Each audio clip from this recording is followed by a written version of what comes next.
पूजा का शुभ मुहूर्त जो है वो क्या होगा? देखिए, गंगा दशहरा का पर्व ब्रह्म मुहूर्त की बात करें तो सुबह 4:04 से सुबह 4:45 तक रहेगा।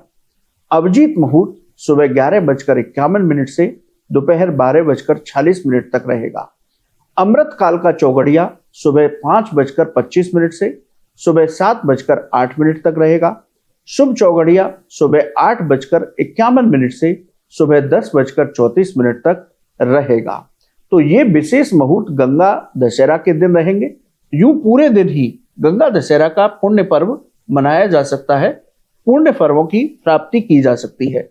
ये विशेष मुहूर्त इसलिए बताए जाते हैं कि इनमें पूजा करने से व्यक्ति को मंत्र जप, पूजा पाठ और दान का विशेष फल मिलता है।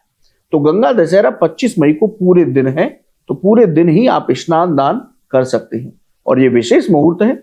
आपकी कोई विशेष मनोकामना है तो इनमें पूजा अवश्य कीजिएगा। अच्छा, अभी आपने पूजा की बात की, तो जब गंगा स्नान के लिए लोग जाते हैं तो वहां पे वो पूजा कैसे करें? जो पूजा विधि है वो क्या होनी चाहिए? देखिए, गंगा दशहरा का पर्व स्नान दान और पूजा पाठ का है।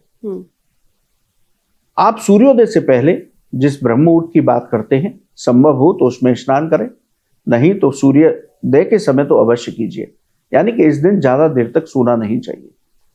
यदि आप गंगा स्थान पर जाकर के स्नान करते हैं तो बहुत उत्तम होता है। नहीं कर सकते तो घर पर ही गंगा स्नान का फल प्राप्त कर सकते हैं। उसकी विधि अभी आपको बताएंगे। आप भगवान शिव का पंचामृत से अभिषेक कीजिए, अपने इष्ट देव का पूजन कीजिए, अपने गुरुदेव का पूजन कीजिए, माँ गंगा का पूजन कीजिए पंचोपचार विधि से। यानी कि माँ गंगा के श्री विग्रह की या छाया चित्र की स्थापना कीजिए चौकी पर। उनको जो है रोली का टीका लगाइए, या सफेद चंदन है तो सफेद चंदन का टीका लगाइए। सफेद फूलों की माला उनको पहनाइए। श्रद्धा भक्ति के साथ माँ गंगा की आरती कीजिए। इस दिन हमें पितरों के लिए तर्पण और पिंडदान भी करना चाहिए। माँ गंगा के मंत्रों का जप करना चाहिए, गंगा चालीसा का पाठ करना चाहिए, गंगा स्तोत्र आदि का पाठ करना चाहिए। इस दिन दान का विशेष महत्व है। इस दिन हमें कोई भी वस्तु दान करनी है तो 10 की संख्या में करनी चाहिए।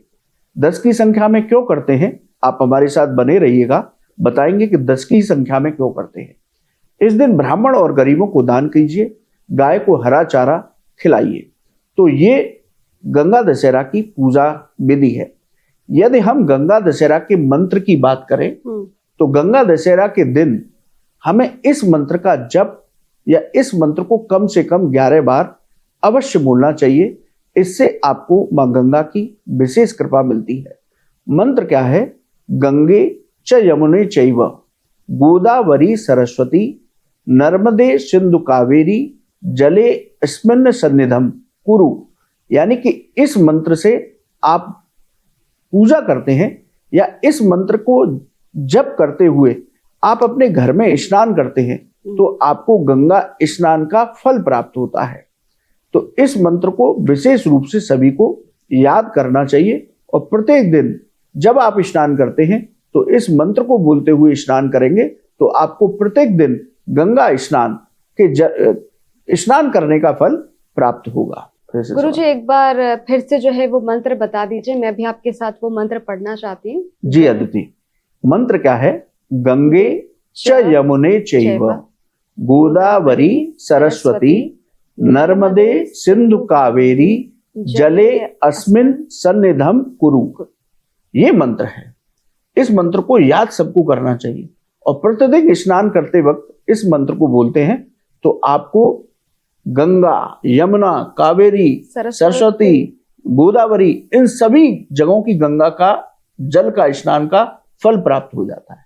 इतना महत्वपूर्ण मंत्र है। अच्छा, ये किन राशियों के लिए गंगा दशहरा जो है वो बहुत शुभ होने वाला है? देखिए, जैसे हमने कहा कि चंद्रमा कन्या राशि में रहेगा और सूर्य वृषभ राशि में रहेंगे।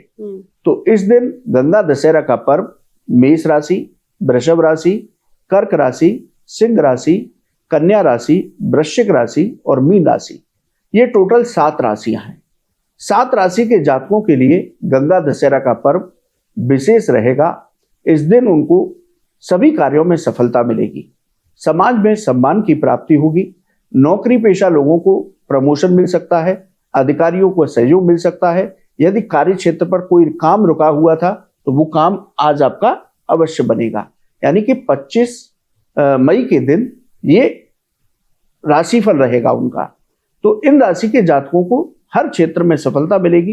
कारोबार में भी आप कोई बड़ा निवेश करना चाहते हैं तो उसमें भी आपको सफलता मिलेगी। तो इन राशियों के लिए गंगा दशहरा का पर्व शुभ फलदायी होगा। क्या आप जानते हैं श्री कृष्ण ही काली है? क्या आपको पता है राधा जी ने श्री कृष्ण के सामने कौन सी 3 शर्तें रखी थी?